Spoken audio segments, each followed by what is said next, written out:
去到劉鑾雄75歲生日呢個時間節點，佢個生日相對嚟講顯得異常冷清。呢位商界傳奇人物喺生日正日冇搞咩豪華大牌筵席，太太甘比嗰邊亦完全冇發過任何關於生日嘅貼文，反而係之前俾大劉公開表示要切割關係嘅呂麗君，帶住個女劉秀瑩喺社交平台高調大晒父女情。劉秀瑩喺自己個社交平台上載咗一段自彈自唱翻唱披頭四經典名曲《Hey Jude》嘅短片，仲罕有咁公開咗將老豆後生嗰陣彈吉他嘅舊相，同自己而家彈吉他張相拍埋一齊，寫低咗一段令人回味嘅說話：爸爸生日快樂！睇到呢張你彈吉他嘅相，我終於明白自己身上嘅音樂細胞係從邊度嚟嘅。你喺好多方面都係我嘅榜樣。75歲生日快樂！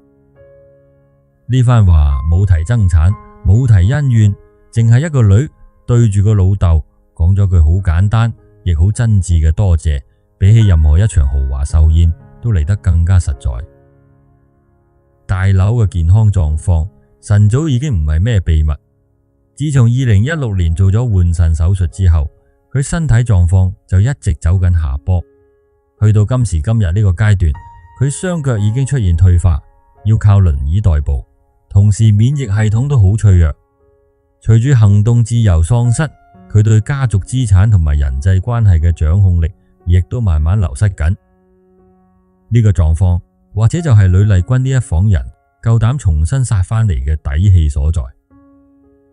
2026年6月，大劉出席給阿嫲的情書首映禮活動，當時陪喺佢身邊嘅人唔係甘比，而係呂麗君個仔劉子峰。兩父子有講有笑，劉子峰全程貼身照顧，仲好細心咁幫手調整輪椅個角度。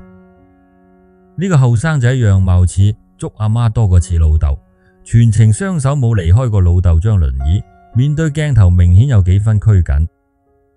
受訪嗰陣，大劉反而從容得多，講到套戲拍得好正好寫實，仲觸景生情，諗翻自己老豆老母嗰一代人打拼嘅艱難歲月，笑住話個仔今次主要係嚟扶住佢。唔知內情嘅人或者淨係當呢次係一次普通嘅父子出行，但熟悉香港豪門呢段過往嘅人都好清楚，眼前呢份和睦放喺幾年前根本諗都唔敢諗。劉子峰2010年出世，當時大劉同呂麗君嘅感情一早已經充滿裂痕。2008年，呂麗君公開質疑甘比同佢個女嘅身份，徹底辣住咗大劉。2014年兩人正式分手之後，得4歲嘅劉子峰跟住阿媽生活。之後長達10幾年間，兩父子幾乎冇公開互動過，外界一度以為佢哋斷晒聯絡。喺大劉3個仔當中，劉子峰係曝光最少，同老豆關係最疏遠嘅一個。就算間中喺阿媽嘅社交動態度出現，佢個樣都總係被人刻意遮住。最令人唏噓嘅係，劉子峰個名幾年前曾經喺家族信託受益人名單上面俾人劃走。對一個豪門子弟嚟講，即係意味住冇咗核心資產嘅繼承權。父子關係一度跌到落冰點。大劉呢幾年嘅身體狀況，外界有目共睹，腎衰竭、心臟病、糖尿病3病纏身。2016年腎功能一度跌到得返8%，每星期要洗3-4次腎。而家日常出街基本都要靠輪椅，或者正應咗嗰句說話，喺鬼門關走過一轉，心態就徹底變晒。據港媒爆料，轉折點出現喺幾年前，呂麗君靜靜雞安排劉子峰去醫院探老豆。一開始兩父子面對面，往往淨係你眼望我眼，好似大家都要重新認識對方咁。後來劉子峰發現老豆連飲水都要人扶，就開始論論盡盡咁學弟飲管。血濃於水呢句話喺時間沖刷下，慢慢現出咗分量。今次首映禮，大劉冇帶現任老婆甘比，又冇帶其他仔女，偏偏揀咗劉子峰同行。呢個細節俾外界解讀為某種微妙嘅變化信號。去到人生下半場，再大嘅商業版圖，似乎都唔及身邊有仔女陪住嚟得真實。一個理應最有資格、最有理由高調賀壽嘅人，保持沉默；一個多年嚟被外界形容為已經刮蓆嘅人，反而帶住仔女，一個陪住睇戲，一個喺網上示愛，咁大方晒溫情。港媒紛紛揣測大劉同甘比嘅感情係咪已經起咗變化？主動出擊同被動防守嘅局面格局已經變晒。甘比嘅處境相對尷尬。佢由一個娛記逆襲做香港女首富，靠嘅係大劉嘅信任。而家老公病重，佢要自己一個人頂起成個商業帝國，忙住應酬開會。兩個人同框出現嘅次數少咗，甘比往往行色匆匆，而大劉就自己一個坐喺輪椅度發呆。一個要靜養，另一個就要頻撲，感情上變疏離都係遲早嘅事。諗返大劉嘅情史，正室寶詠琴陪佢白手興家之後黯然離場，呂麗君同甘比之間嘅恩怨變成咗港媒成日提嘅舊賬。而家正室呢一房人置身事外，呂麗君呢一房人就主動出擊，甘比呢一房嘅處境相對微妙。成個商業帝國喺創辦人老咗之後，上演緊一場無聲嘅權力博弈。事實上，呢單已經唔係呢頭家第一次面對復合定分手嘅猜疑。2023年嗰場90分鐘嘅記者會就係為咗平息呢類傳聞而開嘅。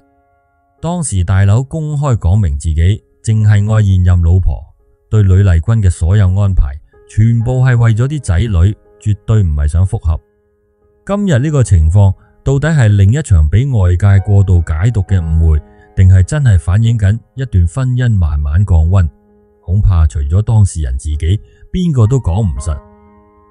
一個75歲嘅老人家，一頭複雜嘅家族關係，要摸清呢頭家嘅來龍去脈，就要由大劉嘅7個仔女講起。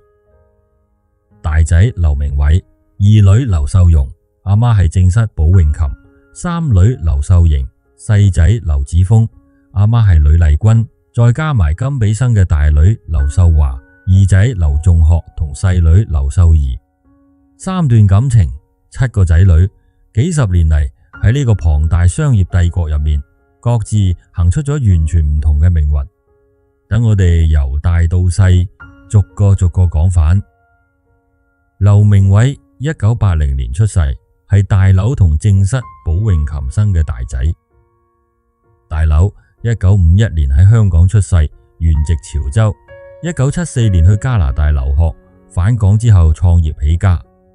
呢段發跡史坊間聽得太多，唔係今日嘅重點。真正值得講嘅係佢身邊嘅女人。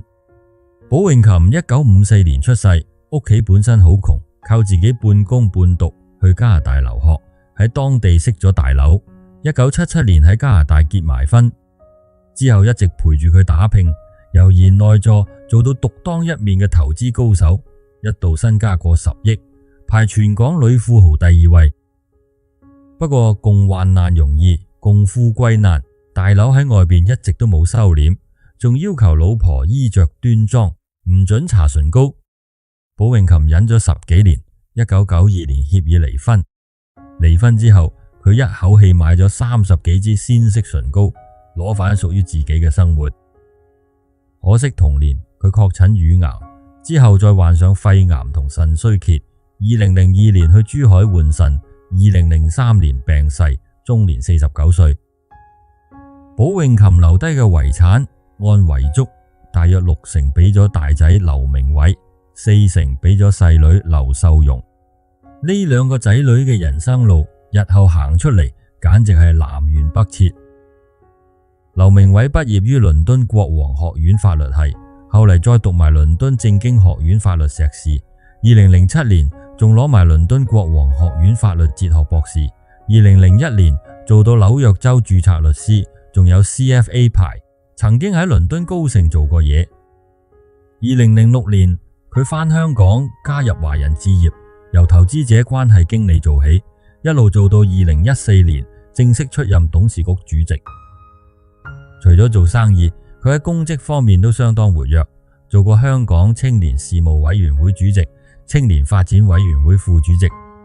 2020年7月，佢再獲委任做香港海洋公園董事局主席，任期一直去到2022年6月。表面睇，佢係呢一房子女入面事業成就最巴閉嗰個，亦係最早獨當一面嘅一位。如果由劉鳴煒嘅角度反轉頭睇老豆嘅感情史，你會發現有個幾耐人尋味嘅對比。大劉呢世人緋聞纏身幾十年，隨便捉個上咗年紀嘅香港人都可以隨口出一兩單佢當年嘅緋聞，同港姐李嘉欣嘅曖昧傳聞，同關之琳、洪欣、蔡少芬、袁潔瑩呢啲名幾十年嚟都被人反覆扯埋一齊講。佢2023年開記者會嗰陣，仲親口逐一澄清，講到最後自己都忍唔住認，同咁多女藝人拍過拖，創傷後遺症真係唔少。不過睇住老豆咁樣嘅感情，史大嘅劉鳴煒行嘅偏偏係一條完全唔同嘅路。2001年佢喺英國留學嗰陣，同一個叫 Wendy 嘅大學同學結婚，對方係英國華僑。2008年生咗對龍鳳胎，可惜兩人觀念唔夾。2010年底和平離婚，佢自己一個人湊大對仔女。得意嘅係2010年3月17日，大劉送咗架私人飛機俾劉鳴煒，仲笑住話個仔識揸飛機。兩父子嘅感情喺呢啲細節睇得出，絕對唔係疏離。離婚之後，劉鳴煒又拍過拖，同個女朋友生過一個仔，不過最後大家都冇結婚，和平分手。2016年，佢參加港台個真人 show 節目《我係乜乜乜》，俾觀眾票選做男神。就係喺呢個節目，佢識咗簡雪欣。簡雪欣草根出身，讀名校瑪利諾修院學校。2009年考入倫敦大學皇家哈洛威學院讀經濟學，同賭王千金何超蓮係同屆同學。佢2012年畢業之後創業，同朋友一齊搞咗個租車共享平台，做緊當時啱啱起步嘅共享經濟生意，絕對唔係坐喺屋企等運到嘅千金小姐。兩人喺節目識咗之後，一直未有發展，直到劉鳴煒上一段感情完咗，2020年10月先俾傳媒踢爆戀情。簡雪欣當時已經搬入劉鳴煒間豪宅同居，提前過住夫妻生活。佢哋後嚟俾人影到喺銅鑼灣鬧市行街，十指緊扣過馬路，身邊冇保鏢，跟住就好似一對普通情侶咁。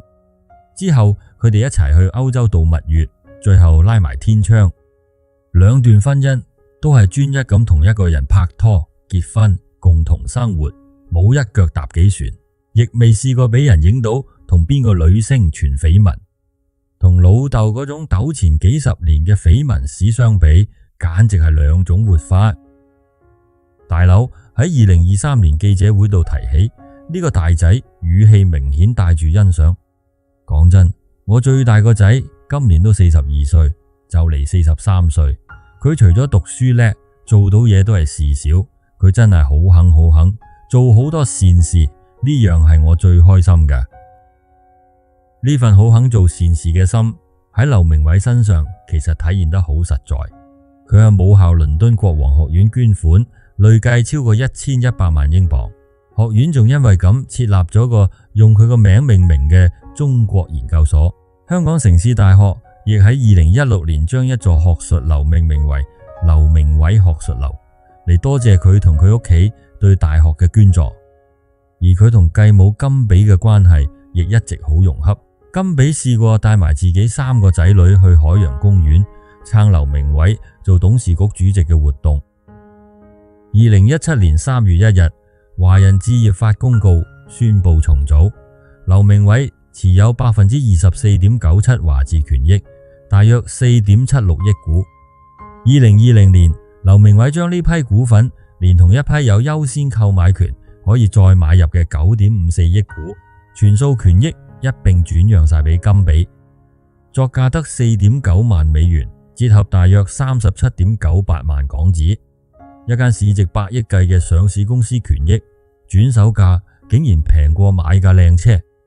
呢個數字某程度上比任何聲明都講得清楚。呢單交易性質上根本唔係普通商業買賣，而係一場屋企人之間嘅安排。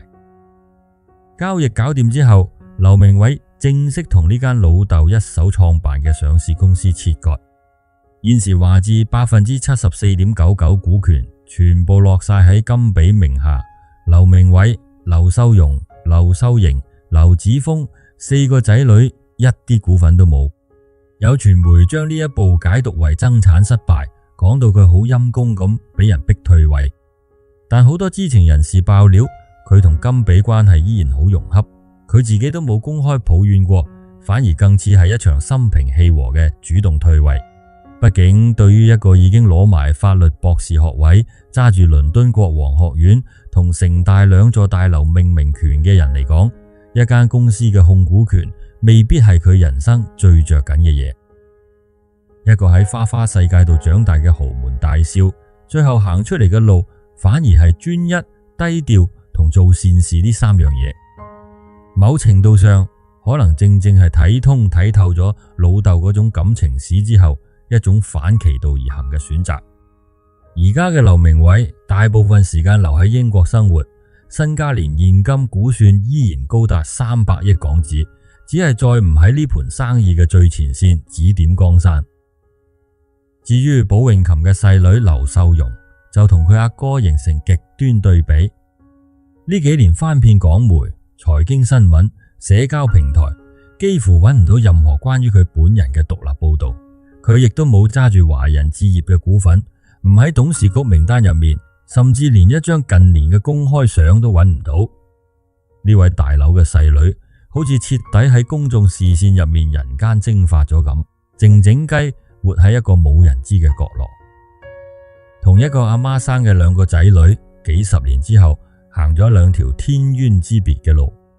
呢種反差，某程度上正正係大劉呢個家族命運嘅縮影。同一條起跑線出發，最後邊個企喺聚光燈正中間，邊個徹底行入黑暗，真係好難講。講完寶詠琴呢一房，跟住就到呂麗君嗰2個仔女，三女劉秀瑩同細仔劉子峰。呂麗君1998年選過香港小姐，可惜落選。之後佢飛去英國留學，讀倫敦大學國王學院嘅化學博士學位。一個落選港姐搖身一變成化學女博士，本身已經係一段幾傳奇嘅經歷，亦令到佢喺日後嘅家族恩怨入面，從來都唔係一個可以俾人隨便睇小嘅角色。大約2001年，佢喺英國一間名店打工嗰陣，同嚟買嘢嘅大劉識咗，2人拍拖，先後生咗個女劉秀瑩同細仔劉子峰。2012年，呂麗君仲獲委任做華人置業執行董事，一度風光無限，出入商場、名店、戲場，一啲都唔輸正牌劉太。不過風光背後，暗湧一早埋低。2008年，甘比幫大劉生咗個女，呂麗君收到風之後，即刻坐唔定，公開發信俾傳媒自稱劉太，仲質疑甘比個女個生父係邊個。呢鋪真係一石激起千重浪，搞到上晒全城頭條。幾日之內，成個香港嘅茶餐廳、寫字樓、通街都傾緊呢單八卦。當時啲報紙形容呢場風波係劉太之爭，一邊係已經喺華置揸住實權嘅執董呂麗君，另一邊係啱啱生完女、身份未明嘅娛記出身甘比。兩邊陣營各有支持者隔空駁火，大劉大發雷霆，即刻停咗呂麗君張信用卡。呢一下，某程度上就係呢段感情由風光行向決裂嘅第一條裂痕。一張信用卡背後代表嘅唔單止係消費能力，仲有一個女人喺呢頭家嘅名分同地位。一旦俾人收返，即係等於宣布呢段關係已經開始搖搖欲墜。呢場三角風波喺香港報紙連日洗版轟動，俾坊間笑稱係大劉版嘅金枝玉孽。表面嘅風光一直頂到2014年，2人正式實質分手。2015年，呂麗君辭去華人置業執行董事一職，離開咗呢間陪佢威過幾年嘅上市公司，由昔日喺董事局入面同班男人平起平坐嘅女強人，變反個要自己一個人照顧2個仔女嘅單親阿媽。2016年11月15日，大劉喺香港7份報紙同一日登全版聲明，正式向外界宣布同呂麗君分手，強調兩人早喺2014年已經散咗。聲明列出6大重點，包括仔女生活費嘅安排，同埋考慮到仔女仲細，呂麗君暫時依然住喺佢間大宅，用佢架車同私人飛機。呢份公開聲明就係坊間所講大劉公開同呂麗君割席嘅由來，亦係呢段感情最正式、最公開嘅一次句號。呂麗君當日冇公開還擊，淨係發咗段短信回應，指望你早日康復，遠離煩擾你嘅人，養病要緊。呢番話語氣夠晒克制，甚至可以話帶住幾分體面。一場轟轟烈烈嘅豪門情變，最後化成短短一句冇咩火藥味嘅問候。件事本來應該告一段落，點知去到2022年12月，兩人喺銅鑼灣皇室堡商場俾人影到同框，即刻被外界解讀做復合。呢單嘢逼到大劉喺2023年1月3日破天荒親自開記者會。個記者會開足90分鐘，大劉中氣十足，期間仲嬲到6次企起身講嘢。佢喺記者會度講得好直白，我最嬲係咩？就係最唔想俾人見到我同呂麗君一齊。佢仲講起有出電視劇嘅角色，話有個師奶專登影佢相，佢冇嬲嗰個師奶，因為個師奶層次係咁。佢最嬲嘅係俾人影到呂麗君，因為咁搞到俾人誤會，又或者俾人造謠話佢哋行商場想復合。佢仲爆料8年前發生過一單講錢嘅事，令到呂麗君嘅九尾狐真身喺錢面前徹底現形。之後好長一段時間，呂麗君都極少俾佢見對仔女，直到近幾年佢肯出手幫某啲人之後，先至見得多反啲。但每次見面都要步步為營。佢試過想帶個女行街買衫，呂麗君話個女中意阿媽出嚟陪住揀，但大劉就推咗，因為驚啲售貨員見到又誤會佢哋復合。結果對方唔肯出嚟，又提議叫大劉將啲衫送去屋企俾個女揀。大劉呢下就更加醒水，驚入面有伏。記者會入面，大劉亦都講明咗一件事，為咗避免呂麗君因為財困而輸埋啲仔女嘅身家財產，佢以個人名義買入呂麗君一套物業，總值4000萬港紙，再租返俾對方住。聲明入面仲特登強調呢單交易純屬商業性質，絕對唔構成佢對呂麗君嘅任何財政照顧或者支持。佢仲主動爆料，話自己呢幾十年嚟俾過呂麗君嘅現金、禮物同珠寶總數已經超過20億港紙，每一樣都有支票記錄留底，而且從來冇收返過對方任何一個名牌袋。一個口口聲聲話已經割席嘅男人，條數卻算得比邊個都清楚。大方歸大方，但每一筆都要留得明明白白，白紙黑字。至於點解唔用家族信託嚟處理副身家，大劉都講得相當直白。我處理財產係同陳海韻結婚之後，同律師傾過，知道財產放喺信託入面，將來會有爭執或者打官司。我寧願全部派晒出去，當係一份禮物。我曾經同律師講，我寧願送咗出去俾錯人，都唔想俾一啲天下間極壞、極壞、極壞嘅恐怖分子。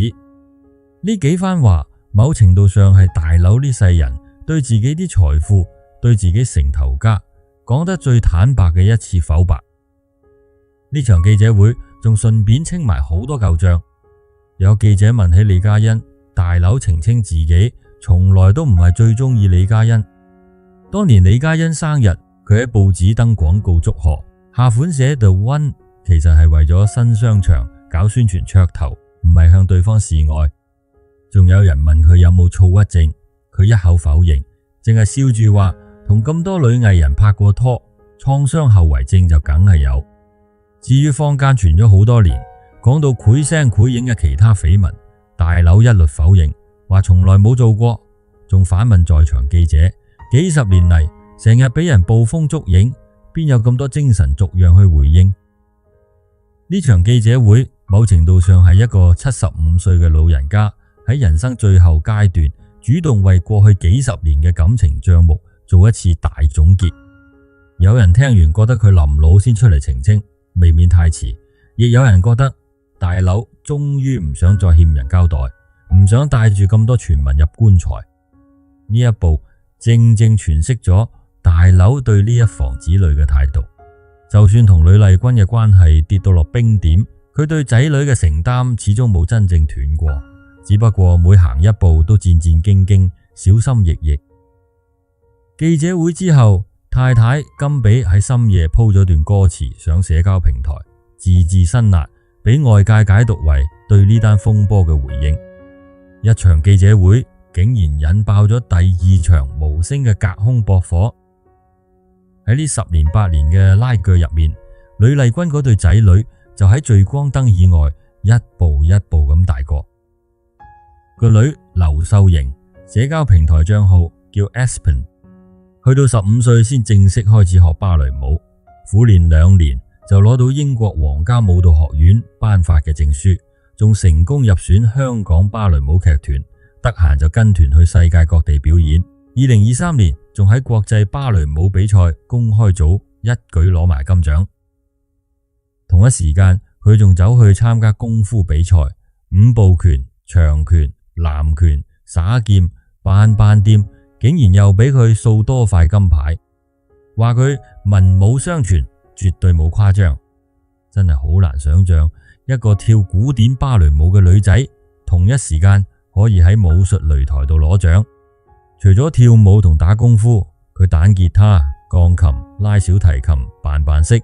得閒仲會喺 YouTube 擺啲自彈自唱嘅片，又錄過個人單曲。呢身音樂才華明顯係遺傳咗老豆。2024年3月，佢喺黃竹坑開咗間足足8000尺嘅舞蹈學校，名叫香港舞蹈劇場，據報投資額高達2000萬港紙。年紀細就正式升做老闆兼校長，由一門興趣行到親手創業做生意嘅起點。間學校裝修靚靚，光猛別致，4.5米高嘅樓底，空間感十足。學校開咗古典芭蕾舞同現代舞等課程，師資亦都好專業。有傳媒問佢會唔會親自落場教，佢就好謙虛咁答話可能會考慮，但淨係會教細路仔。2026年6月，佢喺香港大學讀完建築系碩士學位，正式畢業。當年揀讀碩士嗰陣，佢特登揀咗留喺香港進修，冇好似其他豪門千金咁飛去外國升學。港媒報道都讚佢夠貼地。據港媒報道，之前呂麗君喺商場撞到大劉，開口叫大劉指點迷津，幫手解困。大劉好坦白咁講，如果唔係睇在個女份上，佢絕對唔會對呂麗君咁客氣。呢番話講白晒呢個家族最微妙嘅邏輯。大劉對呂麗君嘅怨氣從來冇消過，但係對呂麗君生嘅仔女，佢個心一直都冇變過。甚至可以講，佢對呢一房嘅照顧，某程度上係透過每一次幫呂麗君解困嚟間接做到。至於細仔劉子峰，2010年出世嗰陣，父母關係已經搞到好僵，佢嘅成長背景注定比家姐敏感得多。父母散咗之後，佢一直跟住阿媽生活，同大劉嘅公開互動少之又少，一度幾乎冇同過框。喺大劉3個仔入面，佢一直係公開露面最少、最寡言嗰個，唔似阿哥劉明偉咁早早就企出嚟搞生意，亦唔似家姐劉秀瑩咁成日玩社交平台。不過呢個最靜嘅仔，原來底子最勁。喺首映禮前排，劉子峰啱啱搞掂咗為期1年嘅杭州寄宿學習計劃。佢讀緊嘅係香港首屈一指嘅星級學府漢基國際學校。呢間學校向來有富豪子弟搖籃嘅稱號，一年學費成33萬港紙，加埋基建費同埋年費，每年開支接近40萬。而今次去杭州，正正係學校由2013年起推出嘅招牌課程漢基杭州項目。喺呢一年嘅寄宿學習入面，劉子峰唔單止做到學生會主席，仲靠住科科滿分嘅頂尖成績，攞到校方頒發嘅最高榮譽總監獎。呂麗君喺社交平台發文開心分享時話：領導力唔係講頭銜，而係每一日嘅堅持同謙遜，字裏行間睇得出做阿媽嗰份驕傲。首映禮之後，呂麗君都唔再收收埋埋，第一次喺社交平台鋪出劉子峰冇遮冇掩嘅正面高清相。張相入面，16歲嘅劉子峰着住校服打紅呔，雙手捧住張獎狀，神情夠晒沉穩，帶住幾分超乎年齡嘅從容。佢生得高過阿媽好多，呂麗君企埋去只係到佢條頸。呂麗君仲配咗輯5年前嘅舊相，當時嘅劉子峰得11歲，個樣俾人刻意遮住，但修長嘅身形已經睇得出。過咗5年，當年嘅細路已經大個仔，標眉挺拔。一個成日俾人當冇聲氣嘅仔，原來一直靜靜雞喺度考第一。直到近呢幾年，父子關係先至慢慢和緩返。講返開頭嗰場首映禮，正正就係呢份和緩最直接嘅一次證明。講完呂麗君呢一房，就輪到甘比個3個仔女，大女劉秀華，二仔劉仲學，細女劉秀儀。同樣道理，要講呢3個仔女，都要由佢哋阿媽講起。甘比出身香港基層，父母好早就離咗婚。佢喺公屋大，對上有個家姐，對下有個妹。中學畢業之後，甘比加入蘋果日報做娛樂記者，即係俗稱嘅狗仔隊。佢成日要喺酒樓門口、機場閘口死守到半夜，為咗一張相、一段花邊新聞，可以踎足幾個鐘頭。坊間流傳佢同大劉嘅第一次交鋒，就係一次近距離偷拍之後嘅一句講笑對答。一個成日踎喺明星背後嘅記者，同一個身家過百億嘅富豪喺鏡頭兩邊打個照面，就咁樣撞出一段邊個都估唔到嘅緣分。冇人諗到嗰個成日俾人鬧走、經常食閉門羹嘅余記，幾年之後會變成個華人置業嘅渣忽人。後嚟佢離開報館，去咗大劉旗下公司做經理助理，由採訪人變咗做被訪者嘅身邊人。佢啲姊妹亦都先後入埋華人置業做嘢，成家人隨住呢段感情，慢慢踩入咗呢個龐大嘅商業王國。甘比2008年幫大劉生咗大女劉秀華，2012年12月16日生埋個仔劉仲學，之後再生細女劉秀儀。2016年11月，兩人正式簽紙結婚。一段由偷拍開始嘅緣分，行到最後，終於修成正果。結咗婚之後，甘比副身家坐火箭咁上。2017年1月，佢獲贈尖沙咀一個商場之後，身家逼近400億港紙，一舉踢走當時嘅香港女首富朱李月華，登頂做咗新一代香港女首富。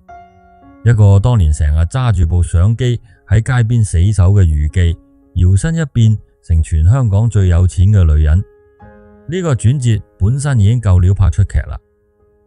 婚後佢喺華人置業嘅地位亦都不斷升呢。2017年做執行董事，2021年2月17日正式做埋行政總裁，同時兼任公司投資委員會主席。而佢同3個仔女夾埋揸住華人置業差唔多75%股權，做咗公司實質上嘅大老闆。華人置業董事局主席個位，名義上雖然仲係劉鳴煒坐緊，但公司實權一早隨住呢鋪股權重新洗牌，落晒落甘比度。甘比上位呢條路唔係得佢自己一個人行，佢有個家姐陳思韻、阿妹陳樂韻，當年兩人出國留學嘅學費全數都係大劉包底。家姐2002年同甘比同年入華人置業，2012年升到做執行董事，2015年仲做到行政總裁，一直做到2021年先交棒俾甘比。阿妹就2008年入職，2015年做執董，之後打理投資同銷售業務。三姊妹先後殺入呢間上市公司，當年坊間就笑稱呢單嘢做華字版武則天，睇住佢哋三個點樣一步步接管呢盤幾百億嘅大生意。不過甘比呢條上位之路都唔係一帆風順。2017年華人置業大舉掃入恒大股份，賬面一度賺過百億港紙，甘比身家又創新高。2020年去到2021年，佢仲進一步加碼，先後揼重金認購恒大物業同恒大汽車新股，認購金額分別高達45億同30億港紙，出手咁豪爽，喺業界一度成為熱話。但好景不常，隨住恒大爆出債務危機，股價大插水，華人置業焗住要斬纜止血，累計沽咗大量相關股份，單單其中一節減持就錄得超過72億港紙虧損，加埋後續陸續放走嗰批，估計總共蝕咗過百億港紙。大佬事後受訪，俾人問起會唔會怪許家印，佢話唔會怪，仲話自己都聯絡唔到對方，甚至懷疑全世界仲有冇人揾得佢到。語氣咁淡然，反而令人覺得幾唏噓。2022年12月17日，甘比試過想將華人置業私有化，喺股東特別大會度出席嘅股東只有10個人贊成，64人反對，私有化計劃正式爛尾。甘比呢一步可以話係佢接管華置以嚟最公開、最落面嘅一次大挫敗。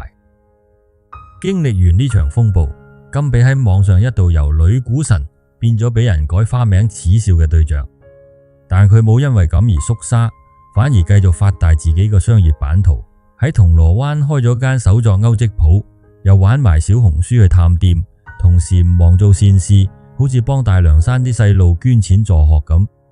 2024年11月，佢仲喺社交平台鋪過張3代同堂合照，一家人着得好樸素，睇落溫馨平實，同當年嗰個成日揸住相機嘅余記相比，簡直判若兩人。甘比同大樓生嘅3個仔女一樣係喺聚光燈之下出世。大女劉秀華，英文名 Josephine， 2008年10月23日喺香港明德醫院出世。大樓對佢嘅寵愛簡直係用真金白銀堆砌出嚟。2009年，佢喺日內瓦蘇富比拍賣會用7400萬港紙投咗粒7.03卡拉嘅希世彩藍鑽，命名做 Star of Josephine， 送俾個女。呢單交易仲同時創低咗拍賣史上2項紀錄。1歲人仔嘅劉秀華就已經擁有一粒全球拍賣紀錄級數嘅藍鑽。2015年大樓再出手，短短2日之內，先用1.8億港紙投得粒粉鑽，改名叫 The Sweet Josephine， 再用3.7億港紙投得粒藍鑽，改名叫 The Blue Moon of Josephine， 一樣送晒俾劉秀華。7歲嘅劉秀華1個禮拜之內，身家就多咗成5億港紙嘅鑽石。到10歲嗰年，佢透過信託擁有嘅資產已經過咗20億港紙。得意嘅係，甘比教女反而相當貼地。試過喺個女10歲嗰年，因為阿女迷上玩鬼口水，甘比乾脆喺商場租部販賣機俾佢，等佢自己包裝，自己定價賣，賺到嘅10萬蚊港紙全數捐俾慈善機構。甘比仲得閒帶個女去超級市場體驗平民生活。劉秀華細細個已經中意入廚，識得整早餐俾屋企人食。一個揸住20億信託資產嘅細路女，轉頭又會自己整早餐，呢種反差真係幾惹笑。大樓識極呢個女，甚至連棟豪宅都用佢個名重新改過。東半山兆輝台一座豪宅，本來有其他名，後嚟直接改名叫秀華閣。2025年10月23日，劉秀華17歲生日，搞咗場 party， 大把星二代撐場祝賀。至於甘比生嘅二仔劉仲學，2012年12月16日出世。港媒話佢個樣餅印咁似大劉。2023年7月，大劉換完腎之後，第一次五口之家齊齊出巡，就係為咗撐當時得10歲嘅劉仲河。嗰日，阿仔設計嘅桌上遊戲正式開賣，一向嚴肅嘅大劉罕有咁連口罩都除埋，企喺人群入面，笑到見牙唔見眼，仲對住鏡頭舉 V 派心。甘比事後專登喺社交平台用爸爸嘅笑容做標題，大晒老公當日開心個樣。大劉喺現場分享咗一套教仔心得：細路仔應該多做嘗試，失敗乃成功之母。如果唔肯試，淨係會喺溫室度大。仔女有咩做生意嘅計仔，我都會全力撐。同年年初，劉仲學鬥咗一大碟利是，第一時間同阿媽講：媽咪，你可唔可以幫我全數捐晒佢？甘比聽完好安慰，即刻幫個仔圓咗個心願。一個未夠稱就揸住過百億身家嘅細路，反而見親利是錢都諗住捐出去。將來佢會點樣接手呢頭家，暫時仲係未知之數，但佢嘅性格底牌似乎已經睇得出一二。細女劉秀儀喺大劉大約68歲嗰陣出世，而家仲係個得幾歲人仔嘅細路女。喺呢頭家入面，佢應該係最遲先至真正搞得清楚屋企背景到底有幾複雜嗰個。3個女人，7個仔女，各自嘅命運就喺大劉慢慢變老嘅過程入面漸漸定型，而加快呢個定型速度嘅，正正係呢位商界大亨自己嘅身體狀況。坊間一直傳大劉之所以行動唔方便，係因為90年代中期喺內地發生嘅一次意外，一盞水晶吊燈突然跌落嚟，搞到佢身受重傷。自此之後，佢長年要揸拐杖，甚至坐輪椅代步。呢個講法喺坊間傳咗幾十年，簡直變咗大劉身上嘅一個招牌。一講起大劉坐輪椅，全香港都心照。踏入2013年前後，喺澳門歐文龍貪污案聆訊嗰陣，大劉嘅腎臟、心臟問題加埋多年嘅糖尿底，正式被公開爆料。去到2016年，佢健康狀況急轉直下，因為腎衰竭，每星期要洗3-4次腎。同年7月去福臨門食飯，已經要靠拐杖行路；到7月30日去半島酒店，就已經要坐輪椅，成個人明顯瘦晒。10月佢先後2次俾人影到喺甘比同保鏢陪同下出入養和醫院，面容憔悴虛弱，一睇就知病得唔輕。同年11月，大劉做咗次換腎手術，佢自己受訪時亦都證實咗，仲笑笑口話做完手術依然可以打幾個鐘麻雀，語氣好輕鬆，好似講緊件閒事咁。但背後經歷過嘅生死邊緣，恐怕得佢自己先至知。做完手術之後，佢要長期食抗排斥藥，屬於感染高危一族。佢曾經透露自己打咗5針疫苗，但抵抗力得普通人3-4成，出門要坐輪椅，仲要有看護同保鏢跟到實。佢本身有潔癖，係出晒名，保鏢出街都會帶定條白毛巾隔手。一個曾經叱咤商界、呼風喚雨嘅大老闆，晚年連出街掂下扶手都要靠人遞條毛巾隔住。呢種日子同佢當年喺股市呼風喚雨嘅光景相比，簡直係2個世界。以前佢一個電話就可以玩轉成個香港股壇，而家每次出街都要先度好邊度有得坐，邊度要人扶，邊度少人。一個人嘅世界就咁樣由成個香港慢慢縮窄到淨係得一架輪椅嘅半徑範圍。隨住行動能力慢慢喪失，公司層面嘅權力交接亦都靜靜雞搞掂。2017年3月1日，華人置業出通告，話大劉健康狀況極之唔穩定，有需要喺佢有生之年搞重組。佢將50.02% 嘅股權分俾甘比，不過甘比淨係以信託人身份代揸，真正嘅繼承人係佢當時得8歲嘅女劉秀華同得4歲嘅仔劉仲學，兩人分別獲分配17.51%同32.51%權益。一個連幼稚園都未讀完嘅細路，賬面上已經係一間上市公司嘅大股東。劉鳴煒嗰份股權嘅去向，頭先已經講過。2021年，甘比正式接手做行政總裁，大劉自己就一路辭晒所有執行職務，慢慢退居幕後。一個曾經叱咤商界幾十年嘅大亨，就咁樣一步一步將自己一手打落嘅江山交咗俾其中一房子女手上，自己就慢慢淡出，變咗一個坐喺輪椅上靜靜雞睇住自己盤生意點樣運作嘅老人家。如果冷靜咁將呢頭家幾十年嘅劇本由頭起底睇一次，你會發現有條線一直貫穿其中。每一房子女同大劉嘅關係從來唔係單靠一紙血緣就可以話事，而係隨住健康、權力同時勢不斷重新洗牌。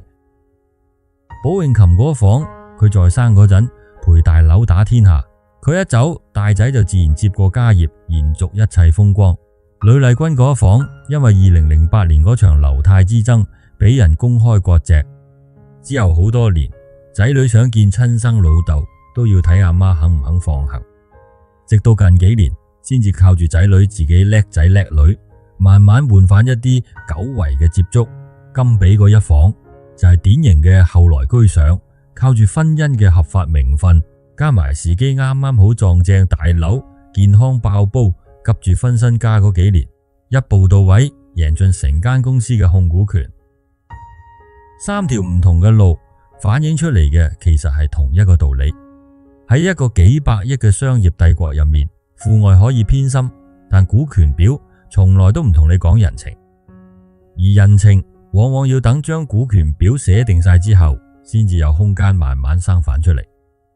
今時今日嘅大劉，股權分晒，權力交晒，剩低可以自己話事嘅，可能就淨係得邊一房子女肯喺佢75歲生日正日行埋去佢身邊。